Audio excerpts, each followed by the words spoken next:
a lot of confusion with the box squat exercise. There's a lot of different types of box squats. So here are the 4 main ones, but it really depends on depth, which I'll go over in a minute. But there's the squat to a box. In this case, you just, you have a bar on your back and you're just using it to gauge depth. So you just tap.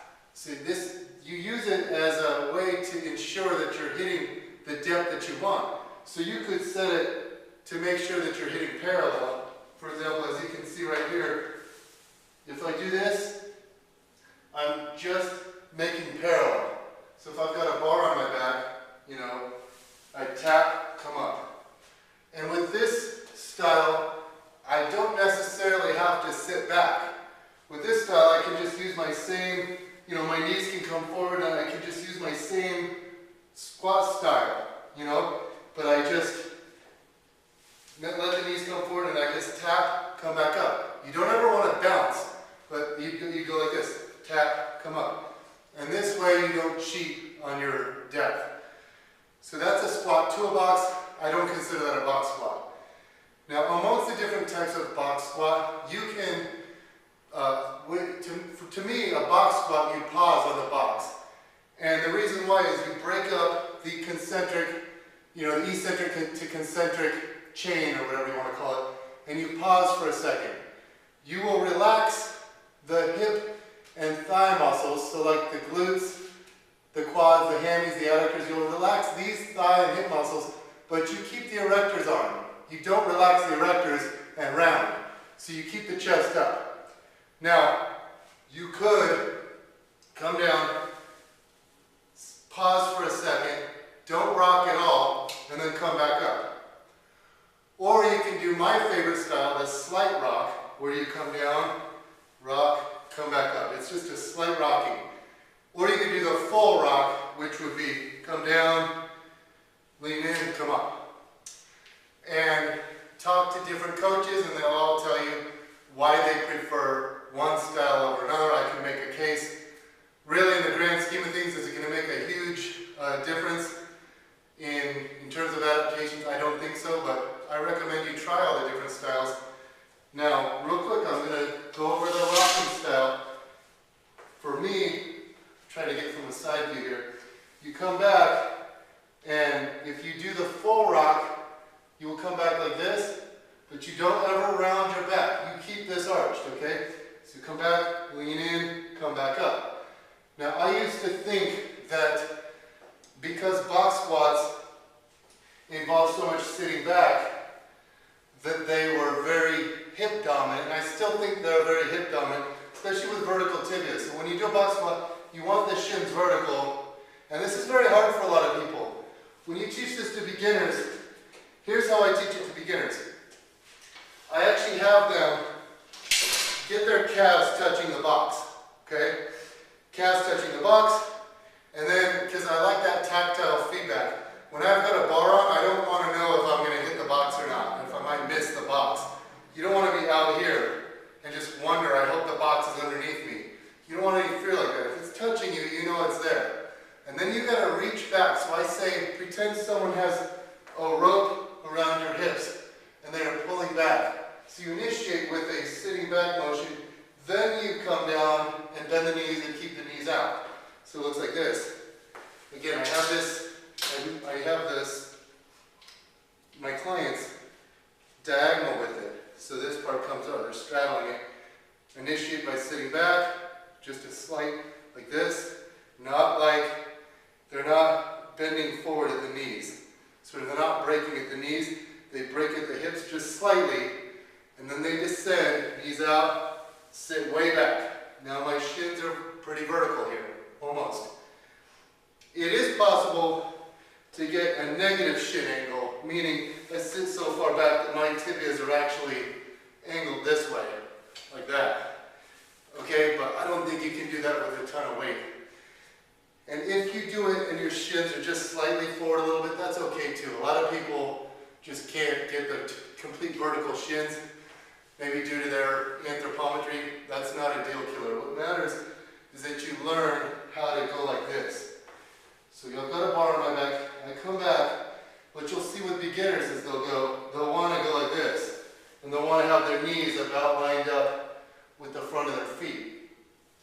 So what you want to do is tell them, no, sit back more, and they'll go, nope, knees came forward. So I'll sit in front of them, I'll get right down here, and I'll put my hands right here blocking their knees. Sit back more, and what you'll see is, they'll do that, they'll sit back, and then all of a sudden you'll see them go, and they let off and they plop. They don't have the strength to control right here. But it's really, when you get the strength to do it, this is a very powerful position right here. Right here. So they need to develop that strength, and you tell them, don't plop, and you'll see people, they'll come down and they'll plop. You don't want that, don't plop. Pretend this is made of nails, and you're trying to tap it as lightly as possible. So they come down, tap, come up, come down, and I like the slight rock, but see how it's a gentle, soft landing. Okay, now, earlier I talked about how hip dominant this is, because you do keep, you keep the vertical shins, and you get a wide stance, and you sit back. But Swinton, a researcher, I believe out of the UK, found that this has actually had greater knee extension torques than traditional or Olympic style squatting. And the reason why is because people rocked back, but as they rocked forward, they actually rose off the box before the bar was centered over the mid-feet. So when you do a non-box squat, the bar will stay centered over the mid-feet. But when you do the box squat, people will start to rise up right here before the bar is centered on the mid-feet. So think of so anyway, what it does is it makes it more of a knee exercise and less of a hip. So it's still hip dominant, but depending on how you do it. And what I find is when I go really heavy, what I find is I end up having to lean a lot, and I lean in and then I come up. But this is such a good exercise to teach beginners. The argument with raw powerlifters is that you want specificity. So if you compete in powerlifting, most of your time you should be free squatting. But I do believe that even for raw powerlifters, they should do box squats sometimes. It's such a valuable exercise. From straight on, what I want to show you is how this looks. Notice, I do not come down like this. My knees are out, tracking over the feet. So my femur is right in line with tracking the same way as my feet. And so, right here, this is not a good position, even though my knees are out, because I don't have vertical shins. So I need to be here, right here like this, okay? So it looks like this. And what you have to tell people is you're going to lean more because you're sitting back so far. So if I keep vertical shins, I have to lean. I can't be upright while keeping vertical shins. I'd fall backwards. Now, this is everything I've taught you is for the parallel box squat, for the high box squat. This is about, I believe this is 15 inches high. It could be 16 inches. You know what? I think it's 16 inches high. And the lowest setting is 11 inches high. Now, 16 inches high works for a lot of people for the parallel position. And I'll show you with the barbell what it looks like. So, get into position. And I like low bar with these, but you can still use high bar. So, you can put the bar up here and use high bar. But since you're sitting back so much, I think it's wiser to do low bar. Keep it right around here. See that I have contact. My back of my calves are touching the box. I'm not upright like this. I have a slight lean already. I initiate by sitting back, knees out, tap, come up. Now I'm going to do a slight rock.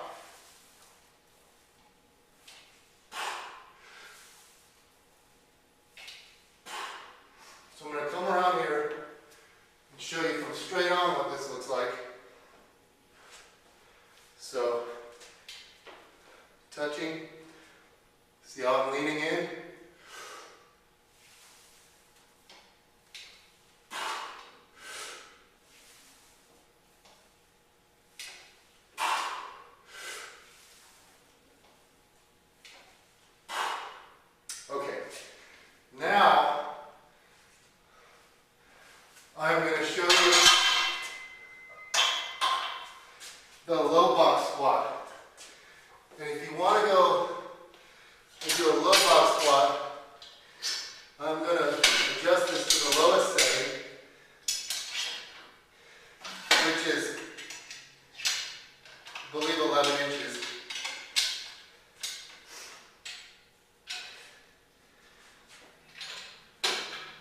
see how this changes things. So, how can I keep vertical shins? If I'm like this, and I gotta sit back, sit back, sit back, sit back, I can't go any deeper than this. I'm rounding my back. If I keep an arch, I'd fall backwards. So you have to let the shins, I can't lift it from here. If I start lifting from here, I'd go backwards. Or I can round my back like that. That's not what you want in a squat. You want to round your back. So in the low box squat, you do not keep vertical shins. Your shins will in fact be about level with the front of the toes. Okay? So when you do a high box squat, parallel box squat, you initiate with the hips back. You think sit back, sit back, sit back. With the low box squat, you do not think sit back, you sit down. Think of sitting your butt straight down and staying pretty upright. So again, I still have my calves touching the box, and I initiate by just sitting straight down, like this. See, I just plopped, I just screwed up because my mind was used to the higher box, so I plopped. So that's bad. Again, the box is made of nails, and I'm trying to go gently.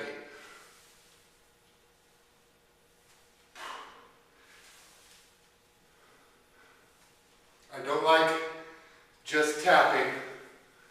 I like actually sitting on it, pausing for a second, pause, relax the muscles, turn them on again. I don't like the big rock like that. I like the gentle rock. So here's how it looks like with the barbell. With these you can do high bar or low bar. With the parallel I like the low bar, but with the low box squat, high bar is perfectly fine and acceptable because it's more of a knee dominant exercise. But I'll do high bar just to show it. So high bar, okay. Back where the calves are touching.